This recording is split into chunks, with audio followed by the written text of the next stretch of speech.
Screen पर आपको दिख रहा ये सिर्फ एक ट्वीट नहीं है, बल्कि ये करोड़ों यूजर्स के लिए भारत सरकार की तरफ से एक और बड़ी सौगात है। बढ़ते समय के साथ जैसे जैसे लोगों की जरूरतें बदलती और बढ़ती जा रही हैं, वैसे वैसे खर्च का दायरा भी बढ़ रहा है। भारत में करोड़ों लोग यूपीआई का इस्तेमाल करते हैं और देश में बढ़ते इन्हीं यूपीआई यूजर्स की संख्या को देखते हुए national payments corporation of India यानी एनपीसीआई की तरफ से यूपीआई के लिए पर्सन टू मर्चेंट यानी P2M ट्रांजैक्शन की लिमिट में बड़ा बदलाव किया है।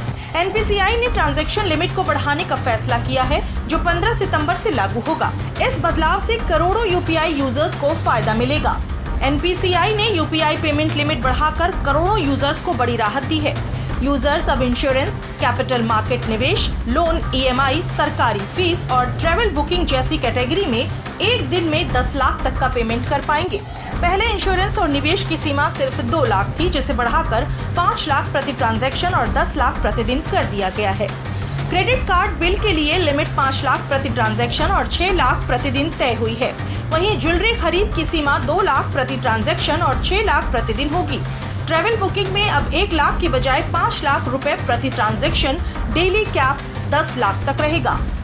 ट्रांजैक्शन में ये नए बदलाव खास तौर पर पर्सन टू मर्चेंट यानी P2M ट्रांजैक्शन पर लागू होंगे।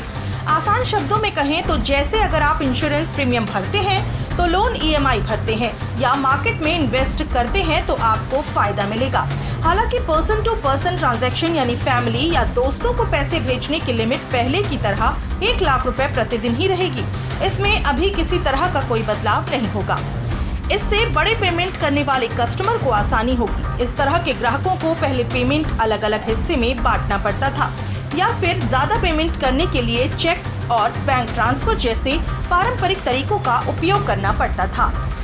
पर्सन टू पर्सन ट्रांजैक्शन में कोई बदलाव नहीं किया गया है और पहले की तरह 1 लाख रुपए प्रतिदिन ही बनी रहेगी, जिसका सीधा असर फोन पे, गूगल पे और पेटीएम जैसे लोकप्रिय एप्लीकेशन पर पड़ेगा, क्योंकि अब यूजर्स बड़े पैमाने पर निवेश, बीमा भुगतान, यात्रा बुकिंग और ज्यादा से ज्यादा पैसे का लेन देन एप्लीकेशन से ही कर सकेंगे।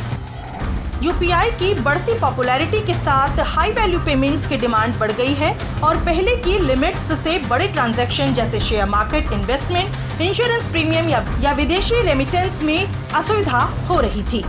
एनपीसीआई का ये कदम डिजिटल पेमेंट्स को और मजबूत बनाने, फ्रॉड रिस्क को कंट्रोल करने और इकोनॉमी को बूस्ट देने के लिए उठाया गया है। वेरीफाइड मर्चेंट्स के लिए ये सुविधा उपलब्ध होगी ताकि सिक्योरिटी बनी रहे। एनपीसीआई के इस निर्णय से कितने लोगों को सीधे इसका फायदा पहुंचेगा, इसको एक आंकड़े से आपको समझाते हैं। एक आंकड़े के अनुसार भारत में 500 मिलियन सक्रिय यूपीआई उपयोगकर्ता हैं। भारत में यूपीआई से एक दिन में लगभग 645 मिलियन 707 मिलियन ट्रांजैक्शन होते हैं।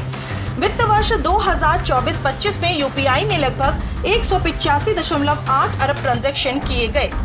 2025 के अगस्त महीने में यूपीआई ने लगभग 20.01 अरब ट्रांजैक्शन किए। अब आप खुद सोचिए, जब यूजर्स का दायरा इतना बड़ा है तो यूपीआई लिमिट बढ़ाना भी कितना जरूरी हो गया था और एनपीसीआई ने ट्रांजैक्शन लिमिट बढ़ाने का ये फैसला भी ऐसे समय में किया है जब आने वाला महीना त्योहारों से भरा हुआ है और लोग जमकर मार्केटिंग करेंगे।